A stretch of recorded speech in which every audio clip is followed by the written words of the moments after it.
Isn't this just wonderful? It's an old school.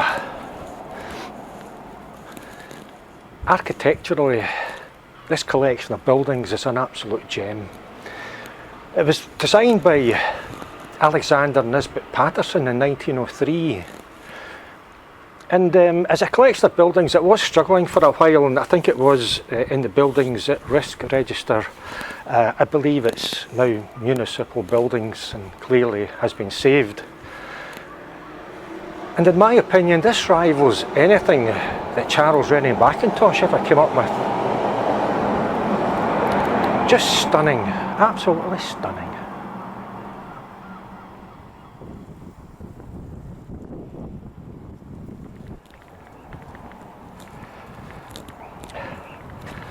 Well, welcome to part 2 of the Three Lochs Way, one of Scotland's great walking trails. At around 34 miles, it's not that long, but it does pass through some pretty stunning scenery. Today, we're just doing around 9 miles between here, Helensburgh and Garelochhead. And at some point we will see the second of those 3 lochs, the Gare Loch. So if you're ready for an adventure, then let's go.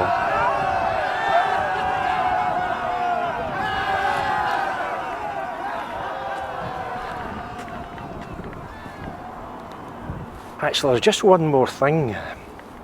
I did wonder whether I should post this video online, whether I should make this video part 2 at all.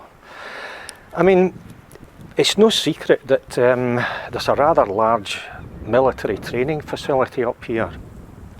And I did wonder, do I really want to be swanning around such an area with a camera on a tripod? You know, the day may well end not with me sitting on a bus heading for home, but sitting in a tiny room under a spotlight, being asked questions like, "Okay, Mr. Burns, I'm going to ask you just one more time. Why were you filming in Glen Fruin?"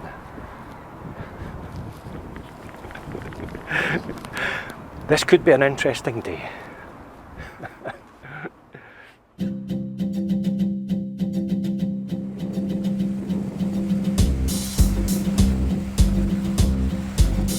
It's been a long old road, but we're getting on our way.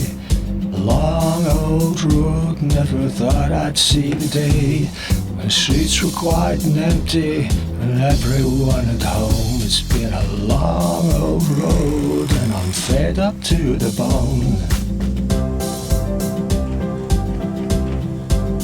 It's been a long, lonely road with so many on their own.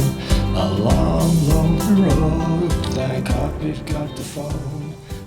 Charles Rennie Mackintosh's hill house, all swathed in some kind of modern cover to protect it while it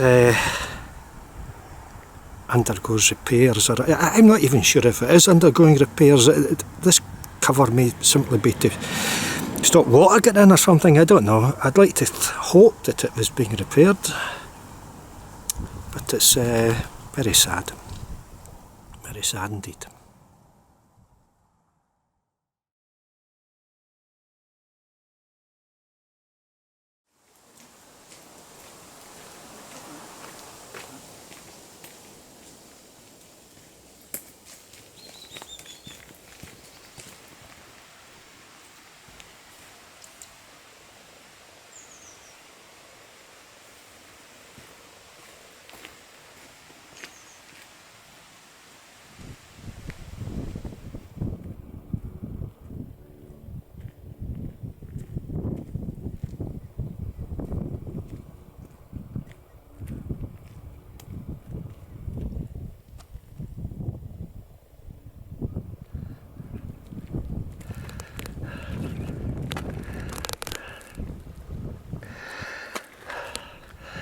There's a lot of clegs here.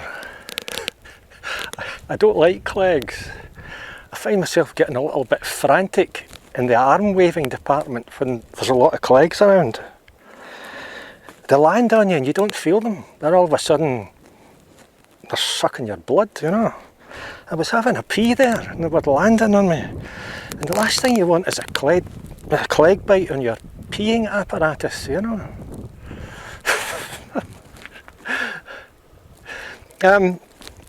It's at this point that we join what is called the Highlandman Road. And you can see that name on old Ordnance Survey maps. I believe it may in fact have been called something else before it was called the Highlandman Road. For some reason I'm thinking Old Church Road, but I could be wrong. And it was apparently an old pack horse track that would have allowed passageway, a route between Glen Fruin and the likes of Rue or Roe and other places. And this is the second time that we've come across such a track. If you remember in part one we had Stony Mullen Road, which was an old coffin road. And these pretty much hark back to another era when places like Balloch and Helensburgh simply didn't exist. And folk needed routes that they would use to go to church or bury their dead or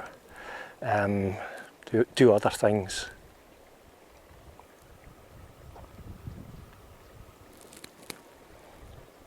Of course it is called the Highlandman's Road. So it's just Highlandmen, no Highland women or anyone else who isn't a Highlandman. If you don't fall into this category, then you have to turn back at this gate. Alright.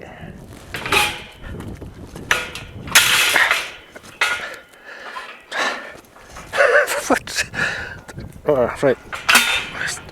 This is a new type of gate mechanism. Look, see that? You can't just move it, you've got to lift this top bit up.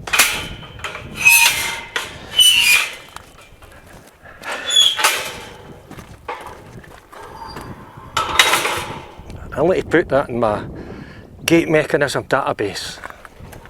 A new discovery.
Well, that's us essentially come through Glen Fruin. And I was going to say a few words at this monument, and I am. But you know, I'm just really glad that there's also a seat here. I was starting to feel a little bit weary. I couldn't get a pie. In Helensburgh, there seemed to be one really good baker's. I think it was called the Wee Gingerbread Man or something like that. But it was shut when I was there. But you know, if ever you're in Helensburgh, that seems to me to be the place to go for a good pie and other baked goodies. So I'm stuck with a couple of bananas. Marks and Spencer's bananas, so they're good ones. Some of the bananas you get in some supermarkets, they're so green, you know, there's almost all starch, there's not much sweetness in there. And right now I need something sweet.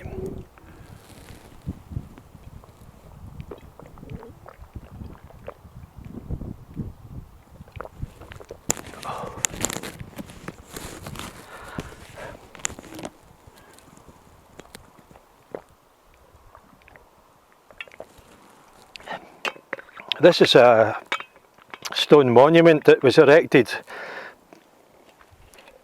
in reasonably recent times. And it commemorates the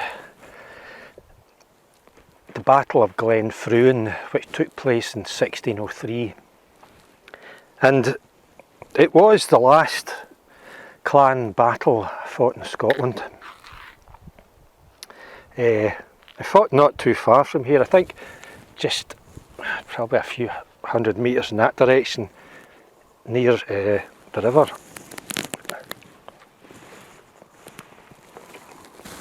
And the MacGregors were involved. It's not 100% certain how this battle came about, but whatever the reason or reasons, you know, it happened. And it was the MacGregors against the Cahoons, or they're called Cahoons. Cahoons, I'm sure is correct. The MacGregors had about 350 men. The Cahoons had about 800. 500 on foot and about 300 on horse. You know, so this was a fair-sized battle. The MacGregors slaughtered about 200 of the Cahoons, and thereafter the name MacGregor was banned in Scotland for a long time.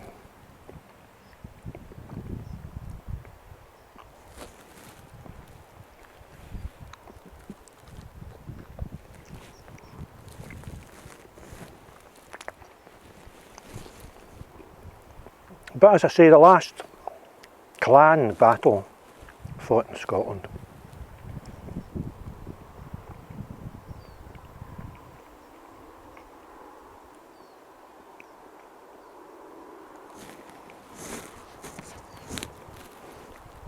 It's a very narrow road through the glen.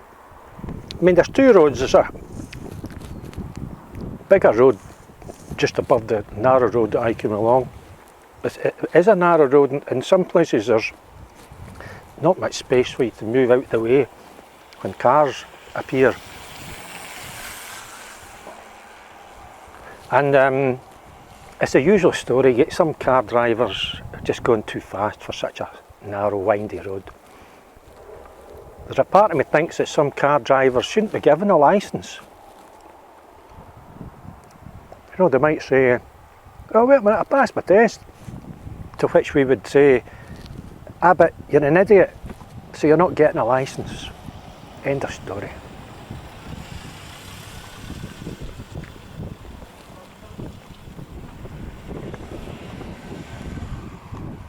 And if it wasn't for all these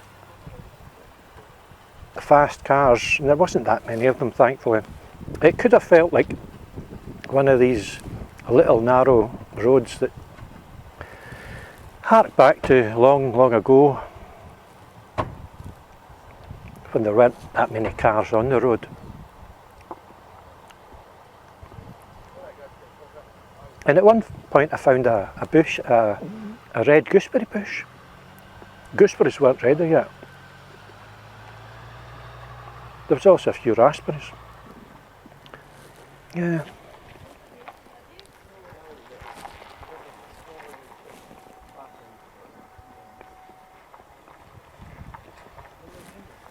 So we've not got far to go, and I'll see you near the end point.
Well, that was far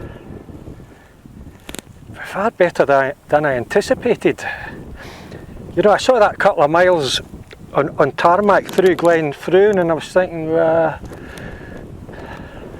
my God, the scenery just as you after Glen Fruin is out of this world. Just at one point in Glen Fruin, there was quite a few bushes, this sort of thing.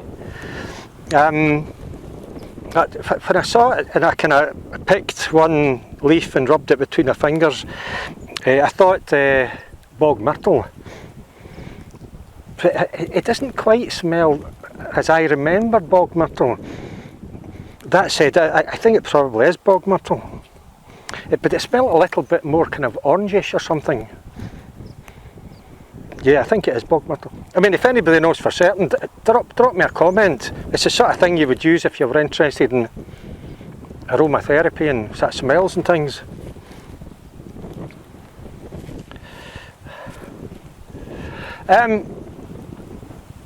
So that was part 2 of the Three Lochs Way, one of Scotland's great walking trails.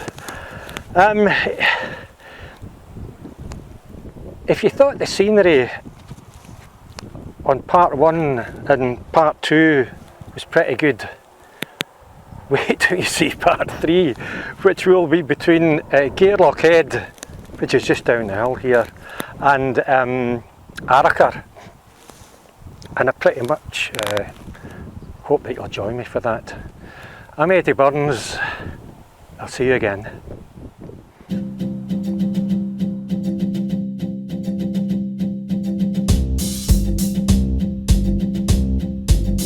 It's been a long old road, but we're getting on our way. A long old road, never thought I'd see the day. The streets were quiet and empty, and everyone at home. It's been a long old road, and I'm fed up to the bone. It's been a long, lonely road with so many on their own. A long, lonely road, thank God we've got the phone. Your loved ones on the Apple and updates on TV. A long, lonely road, believe me.